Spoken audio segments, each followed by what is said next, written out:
This is debate number one on what will be a long night here. Let's get back to the questions with Martha. All right, Governor Huckabee, government grows and grows. In fact, neighborhoods in and around the Beltway get richer and richer all the time, while our manufacturing towns are disappearing. Still, Republicans from Reagan to Bush have vowed to shrink the size of government, but it never works. Is this presidency, any presidency, simply too small a David to slay the Goliath of government? No, I don't think it's impossible, but we're not going to do it by doing the same things we've been doing for all these many years. And we've lost 5 million manufacturing jobs just since the year 2000. The other day I was in Newton, Iowa. Used to be a vibrant place where Maytag washers and dryers were built. Went out of business in 2007. All those jobs went to Mexico. All those people lost their jobs. There was a guy in my forum that day. He lost his job. He still has never found an employment that got anywhere near the job that he had. Let me ask you, how many people do you think living around the Beltway know a guy like that, care about a guy like that? Not many. And it's because there's 6 of the 10 richest counties in America that surround Washington, D.C. People who live in the bubbles of the high finance world of New York, the government world of Washington, the entertainment world of Hollywood don't have a clue about how hard people out here in Iowa are working every single day. And I believe one of the values of campaigning in Iowa, you can't win unless you go out and talk to farmers and housewives and welders and unemployed truck drivers. And I'd hate to think that a president could become president who never met people who have to struggle to make a living and put food on the table. Thank you. Thank you, Governor. All right, Carly Fiorina, you've said that you can get the tax code down to 3 short, simple pages. But when lobbyists who have twisted the arms of members of Congress come sit with you in the Oval Office and say, Madam President, sorry, I cannot be with you on this one. You may understand what previous presidents have gone through, no? You know, we have a professional political class of both parties. We have been talking about the same issues for election cycle after election cycle. Yeah, government is big and out of control, and the only way to get it under control is to control the money. And the only way to control the money is to ask the federal government to budget the way you do, to examine every dollar, to cut any dollar, to spend, to move any dollar. The fancy word for that is zero-based budgeting. I call it common sense. That 3-page tax code I talk about all the time here in Iowa, it's been around for 20 years. But politicians don't want to talk about it, and you bet the lobbyists don't want to talk about it. In fact, nobody wants to vote on a 3-page tax code or zero-based budgeting, although they've both been around for a long time. You know why?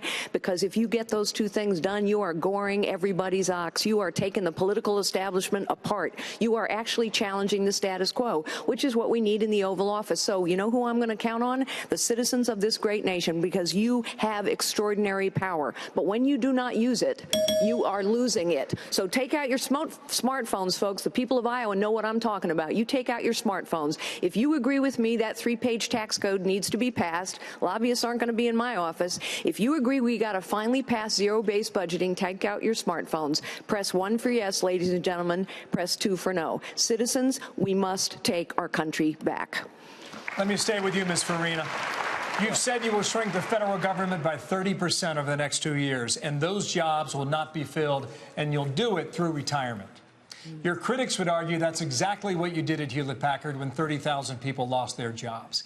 If it did not work at HP, why would it work at the federal government? Well, first of all, I haven't said that. What I have said is that in the process of examining every dollar, cutting any dollar, and moving any dollar, we happen to know that in this vast federal bureaucracy, we have about 260,000 federal government employees who are going to retire, and we shouldn't replace them. Secondly, at Hewlett-Packard, as you know, the people of Iowa know this. We went through a tough time, the worst technology recession in 25 years. A great company called Gateway used to be right here in Iowa, but they didn't make the tough calls necessary to save all those jobs, and so they lost every one of those jobs. Yes, I've had to make some tough calls. We saved 80,000 jobs. We went on to grow to 160,000 jobs. And frankly, I think the American people know we need a president who's going to make some tough calls. So let me tell you where I'm going to start. The American people got a bill passed passed through Congress that said we could fire the top 400 senior executives at the VA for dereliction of duty, when we know that 307,000 veterans have died waiting for health care and the VA handed out $142 million worth of bonuses for superb performance, I'm going to start by firing 400 senior executives at the VA. Thank you. Senator Santorum, Bernie Sanders asked a woman in Iowa what it's like to live in poverty. She broke down in tears, saying that she lives on less than $10,000 a year and that she is ashamed every day. She leans on her parents for help. She said she can't buy presents for her children. We are all sympathetic to this woman's plight. On the other hand, the GOP is supposed to be the party of smaller government. So what would you look her in the eye and say? What I would say is that we have to create jobs that give people wages and benefits that can help them provide for themselves and their families. And that's why I announced from a factory floor in Western Pennsylvania, I pledge to make America the #1 manufacturing nation again in the world. And we can do it. China is starting to reorient itself away from a manufacturing economy that's dumping products on the overseas to providing more services to their people. This is an opportunity for America. It's an opportunity for us to get those jobs back. And by the way, do you want to solve global climate change? Take 2 million jobs from China in manufacturing and moving them back here to the United States, where we produce 1/5 the CO2 when we make things. We can help. We can do it all. We can take care of the environment. We can create more jobs here. 74% of Americans don't have a college degree, and unfortunately, most folks who are in the Republican Party don't talk about what we're going to do to create jobs for people who feel like neither political party cares about them. You elect me, we'll create opportunities for working men and women in this country, all over this country. Thank you, Senator. Governor Huckabee. Nikki Haley, Republican governor from South Carolina, recently said... Did you miss me? Did you skip me? I did not, but we have something to say about this. You just keep going. You bet, Governor. Yeah. We have a couple more in the hopper for you in a moment here. Yeah, I'll be there. First, Governor Huckabee. Nikki Haley warned about listening to the siren call of the angriest voices, to which Donald Trump said he is very, very angry. Who's right, Governor? A lot of Americans are angry, and I think it's important to understand why they're mad. They're mad because they see a government that continues to do fine. They see people at the top. They're doing fine. But that person you asked Rick about a moment ago, that lady that's making $10,000 a year, do you know what our poverty programs do to people? They keep them in poverty. They keep them in poverty because we have these arbitrary thresholds that mean that if you go to work, you lose all the benefits for your kids, Medicaid, WIC, Section 8 housing, food stamps, and then your kids go hungry. I know a little about poverty. My sister is here tonight, and both of us could tell you we did not grow up rich. My mother grew up in a house, oldest of 7 kids. She had lived in a house that didn't have floors, just dirt, no electricity, no running water. I resent it when people say, oh, people are poor because they want to be. No, they're not. Nobody wants to be poor. And that's a stupid, foolish thing, mean thing to say. People are poor because they don't know how to get out of the hole. And government shouldn't push them back in the hole, which is what our policies do when they punish people who want to go to work and don't let them out. We can fix that, but it takes some leadership to get it done. Thank you, Governor. So, Governor Gilmore, thanks to the Iranian nuclear deal, President Rouhani is currently on a tour of Europe, meeting with our closest allies in France and Italy. In fact, he's already landed some 50 to 85 billion are the estimates in deals with those countries, with our allies. More on the way. You and others say that you would rip up that deal. But really, by the time the next president is in office, won't that horse be well out of the barn? You know, Martha, it may be out of the barn in that the Iranians may be moving towards a nuclear program, because this nuclear deal actually gives them a time frame up the road when they're going to be able to do that kind of program. And that's very dangerous because it means people in the Middle East have to begin to react to that right now. The United States, I think, has to continue to exercise its influence in the Middle East, stay active, and not do this pullback type of program that we're seeing all over the place with President Obama, which is creating this kind of danger. The world is a more dangerous place now than when I was an intelligence agent. We have not only this international guerrilla war, but also these challenges from these other countries as well. But, Martha, I want to say one more thing to you and Bill. I disagree with Carly Fiorina when she says that it's just the political class in Washington. The truth is that the country has changed, and there are powerful forces at this point that are really controlling our lives, and that's why people are so angry. One of those is government, which is regulating everything through the Environmental Protection Agency, through other places. But the biggest one is the organized establishment media. And I just noticed just now you gave Carly Fiorina 2 one-minute answers in a row. This media across the country is manipulating and shaping and framing this campaign, and has been for at least a year now, in order to get the kind of choices that people are going to have an opportunity to see. This is wrong. It has to change. And when I'm president, it's going to change. We have another question for you, Governor Gilmore. Back to back. Here we go. According to Google, I'll take it. You got it. According to Google, gun control is the most searched issue last month, making up nearly 80% of all the U.S. searches. People were looking for information on guns. When it comes to the tragic mass killings that we have seen in this country, Donald Trump says that what we need to do is build, quote, more institutions for people who are sickos. Charles Krauthammer also says that in some cases, involuntary commitment would help, and you have agreed with that. Given that institutions would be extraordinarily expensive to begin building, how much is too much to ask on this from the American taxpayer? Martha, I just visited a community mental health clinic in Portsmouth, New Hampshire, just 3 days ago, as a matter of fact.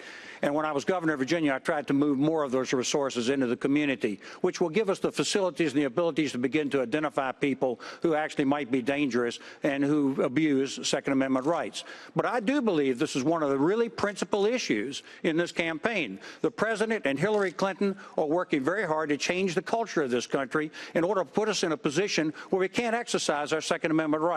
That's wrong. I am a board member of the National Rifle Association.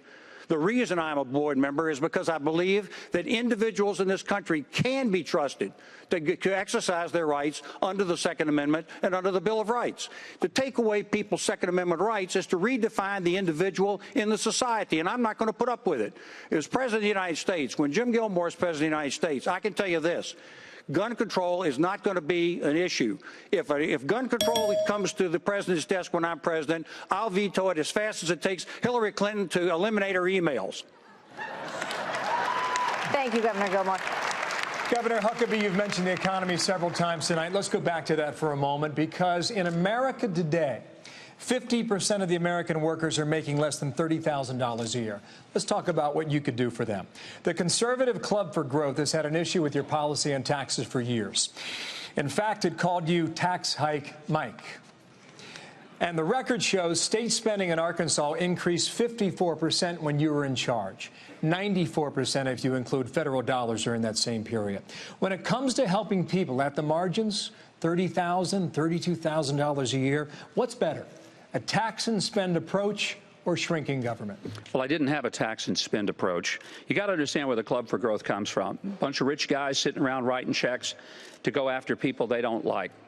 And they don't like me sometimes because I was fighting for the guys at the bottom, not just the guys at the top. I cut 94 taxes in a state that had never had a general major tax decrease in its history. I also was able to see per capita income growth in my state go up by 50%. I think it's a pretty darn good record. Look at the overall record, and it was fine. But it's not about stats from when I was governor. Look, one of the reasons I support the fair tax is because it's the one thing, Bill, that would truly empower people at the bottom of the economy by no longer punishing them for their work. If a guy works an hourly job and he works 8 hours, gets paid for it, terrific. But if he works 16 hours, he doesn't get a double paycheck because he's going to be bumped up into a new tax bracket, and the government will get more of his second shift than he will. So we've actually punished him for being industrious, hardworking, and that is a foolish economic policy. That's hurting Americans about as much as anything. Governor Huckabee, thank you. Same issue, Senator Santorum. The president says criticism of his economic policy is political hot air. You consistently talk about manufacturing jobs leaving America. You support a flat tax of 20%. How would a flat tax bring back 2 million jobs to America? Well, in fact, the plan that I put forward is scored by the Tax Foundation as bringing 3.5 million jobs into this country. And we have provisions in the flat tax for the corporate side that actually has a phase-in in manufacturing. Manufacturers initially don't pay any income tax.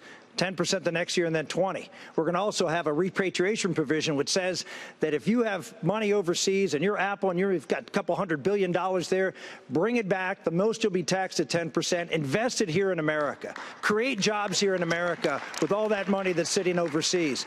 We also, it's not just taxes, it's regulation. I've pledged to cut every single Obama regulation, including Obamacare, and remove those regulations that cost more than $100 million in the economy. That will liberate, and that includes waters of the U.S. and the ozone regulations, the mercury regulations. All of these just crush our manufacturers and don't create an opportunity for us to survive. And remember, China produces 5 times as much CO2 and other pollutants per dollar of GDP as we do. You want to help the environment, bring jobs back to America.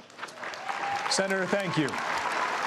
Still more to come from the Republican presidential debate tonight, and see how the campaigns are responding to the debate in real time. Go to google.com and open your Google search app. Type in Fox News Debate. We'll see you in just a moment. Back.